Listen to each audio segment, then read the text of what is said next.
अब बात करेंगे बड़वानी की, जहां पर लव जिहाद का मामला सामने आया है। तौसीफ खान के नाम के शख्स पर आरोप लगा है और दोस्ती कर आदिवासी युवती से दुष्कर्म के आरोप लगे हैं।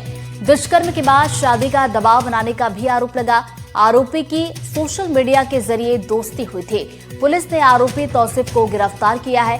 दुष्कर्म और SC/ST एक्ट के तहत मामला दर्ज किया गया, तो धार्मिक स्वतंत्रता अधिनियम के तहत भी केस दर्ज किया गया है। आदिवासी बालिका को एक मुस्लिम समुदाय के लड़का है तौसीफ, पिता नौशाद खान। उसने पहले उससे इंस्टाग्राम पे संपर्क बनाया था, जान पहचान हुई थी। उसके बाद उसको बहला फुसला के उसको लेकर गया देवास, उसके साथ जबरन दुष्कर्म किया है।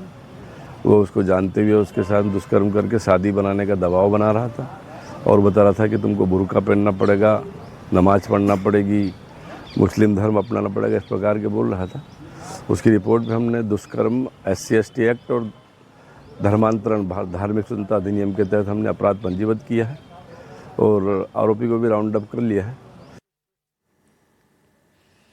नर्मदापुरम से खबर, जहां पर 2 लड़कियों ने जहरीला पदार्थ पी लिया। एक युवती की मौत हुई है तो दूसरी लड़की की हालत गंभीर बताई जा रही है और अस्पताल में भर्ती नाबालिग लड़की यूपी की रहने वाली है। तो बिना बताए नर्मदापुरम ये नाबालिग लड़की आई थी और नाबालिग लड़की के खिलाफ यूपी में केस दर्ज है।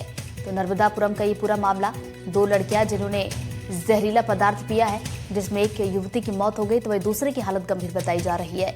तो अस्पताल में देखिए भर्ती करवा दिया गया है और यूपी की रहने वाली ये नाबालिग लड़की बताई जा रही है, जो कि नर्मदापुरम आई थी और नाबालिग लड़की के खिलाफ यूपी में केस दर्ज बताया जा रहा है।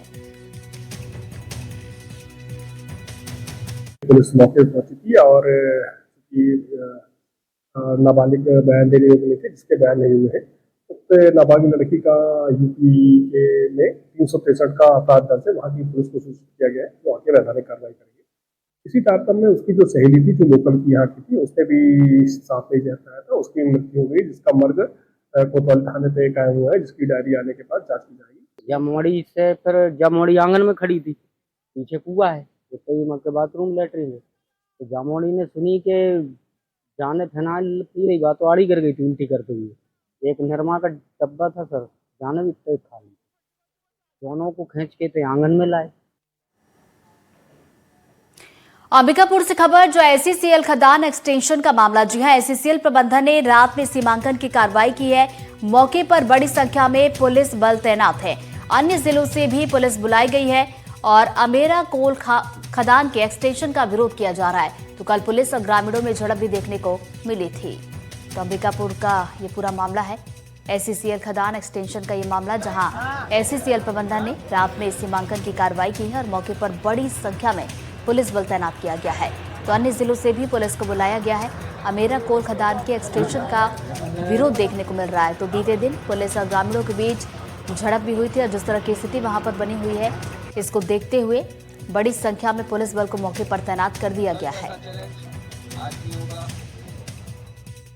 जो गांव वाले हैं उनसे यही अपील है कि जो भी बात है, उनकी विरोध की जो बात है, वो वरिष्ठ अधिकारी के पास में जाकर के अपनी बात रख सकते हैं, संवाद स्थापित किया जा सकता है और किसी भी प्रकार के कोई वायलेंस ना करें, किसी भी प्रकार की कोई घटना दुर्घटना ना हो, यही हमारी गांव वालों से अपील है। सर, कल कितने पुलिसकर्मी घायल हुए पत्थरबाजी में और किस तरह की कार्रवाई ग्रामीणों के खिलाफ की गई है?